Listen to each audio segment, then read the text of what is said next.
भारत उससे पहले भारत दुनिया का सबसे विकसित राष्ट्र बनना चाहिए।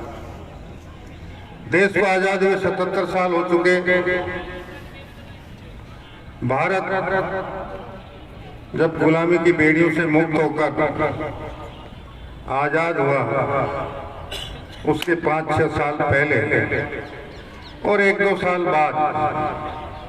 1 दर्जन से ज्यादा राष्ट्र गुलामी की बेड़ियों से मुक्त होकर आजाद हुआ। और उन देशों के साथ अगर हम भारत की तुलना करें कि वो देश विकास की दृष्टि से कहां पर है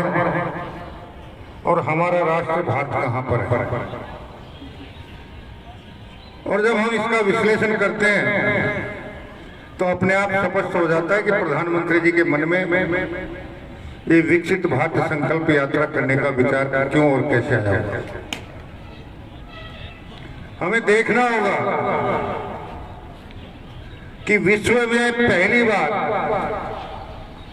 द्वितीय विश्व युद्ध में जिस राष्ट्र पर पहला परमाणु बम गिरा, वो देश लगभग नष्ट हो गया, लाखों नागरिक विकलांग हो गए। उसके बाद जब वो आजाद हुआ, उठकर खड़े हुए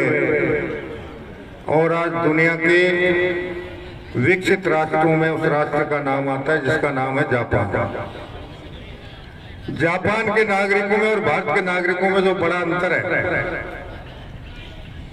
जापान के नागरिकों को वहां की सरकार के प्रति कोई असहमति होती है तो अपने निर्धारित समय से अधिक समय काम करना शुरू कर देते हैं, या किसी कारखाने में काम करते हैं तो हमारे भारत की तरह हड़ताल नहीं करते। कोई जूता बनाने की फैक्ट्री है, श्रमिकों में और प्रबंधन में अगर कोई विवाद है तो एक पैर के जूते बनाना शुरू कर देते, दूसरे पैर का जूता नहीं बनाते। और जब 10-20 दिन में प्रोडक्शन इतना हो जाता है तो बाध्य होकर सरकार को और प्रबंधन को उनसे बात कर उस समस्या का समाधान करना पड़ता है। और हमारे यहाँ जिस प्रकार की परिपाटी पड़ी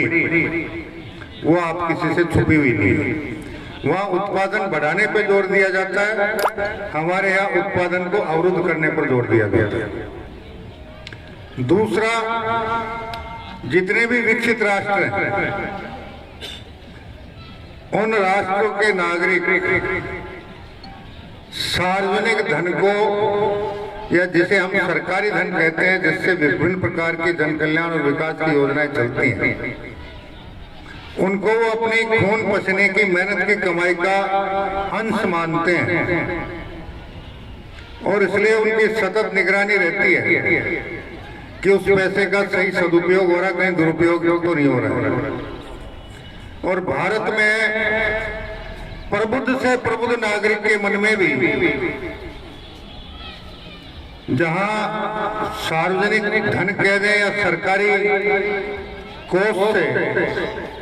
जो कोई विकास कार्य होते हैं या जन कल्याणकारी योजनाएं लागू होती हैं, उसका कितना सदुपयोग होता है या कितना दुरुपयोग होता है, उस पर विचार करने का किसी भी प्रबुद्ध जन के पास समय नहीं मिलता। और अगर कभी कभार उनका ध्यान चला भी जाता है तो उनके मुंह से पहला वाक्य निकलता है, अरे यार सरकारी काम है, अपना क्या जाता है। क्यों यही विचार करते हो ना,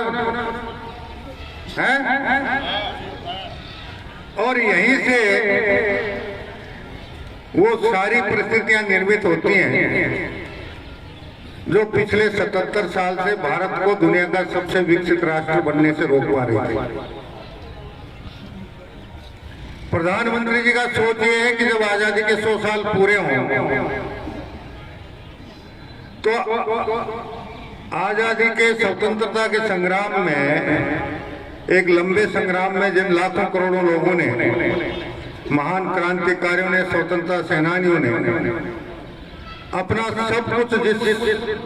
उम्मीद के साथ, जिस सपने के साथ, जिस आशा के साथ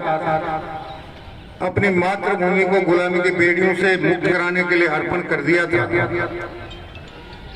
हमें ये भी विचार करना पड़ेगा कि क्या हम उनके उन सपनों को, उनके उन उम्मीदों को, उनके उन आशाओं को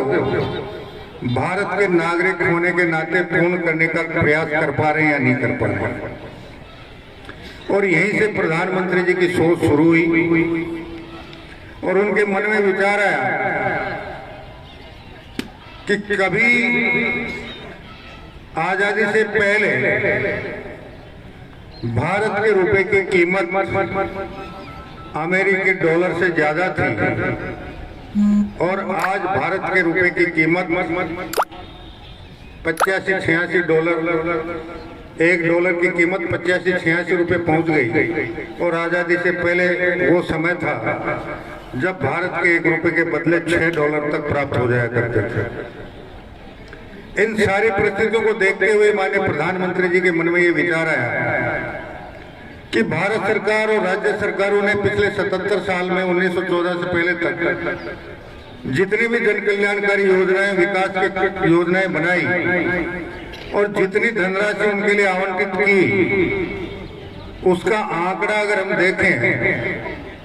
तो आंकड़ा देखने के बाद सबसे पहला विचार मन में आता है कि भारत तो बहुत विकसित राष्ट्र के रूप में तब्दील हुआ होगा, लेकिन हमारी सोच के कारण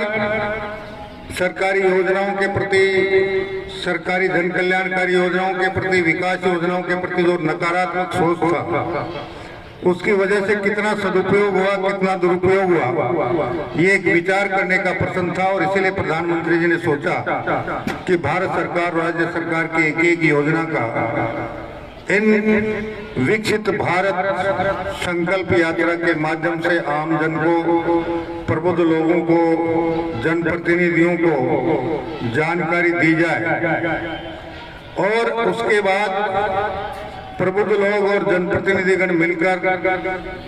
उन योजनाओं के बारे में पूरी जानकारी लेकर अपने अपने गांव, अपने अपने मोहल्ले में, अपने अपने वार्ड में सबसे पहला प्रयास ये करें कि इन योजनाओं से कोई लाभान्वित होने वाला पात्र परिवार को लाभान्वित होने से नहीं बचा है और उसको उस योजना से लाभान्वित करवाएं।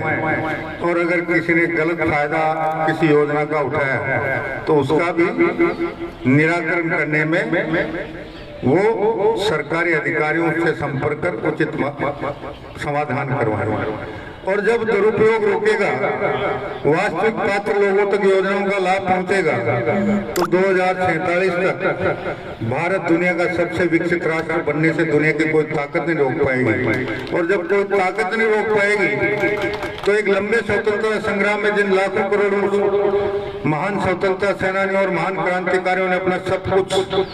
अपनी मातृभूमि को गुलामी की बेड़ियों से मुक्त कराने के लिए, अपनी मातृभूमि के लिए अपने आप को अर्पण कर दिया था, उनकी जो आशाएं थी, उनकी जो उम्मीदें थी, उनके जो सपने थे, उनको पूरा कर आजादी के 100 साल होते होते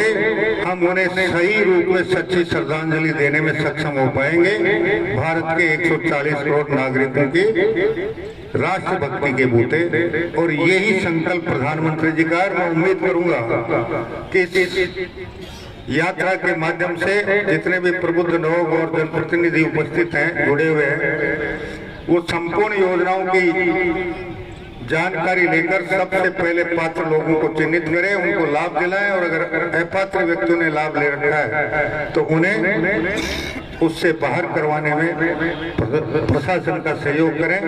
तभी सही मायने में प्रधानमंत्री जी की मंशा पूरी हो पाएगी। और मैं उम्मीद करूंगा कि हम भी एक सच्चे भारत के नागरिक होने के नाते हमारे जो कर्तव्य और दायित्व इस राष्ट्र को विकसित करने के लिए बनते हैं, उनको पूरा करने में किसी प्रकार की कोई कसर नहीं छोड़ेंगे।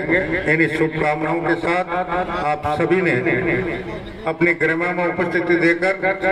इस भारत विकसित संकल्प यात्रा को सफल बनाया, उस सब के लिए उपस्थित सभी सम्मान्य जनों का और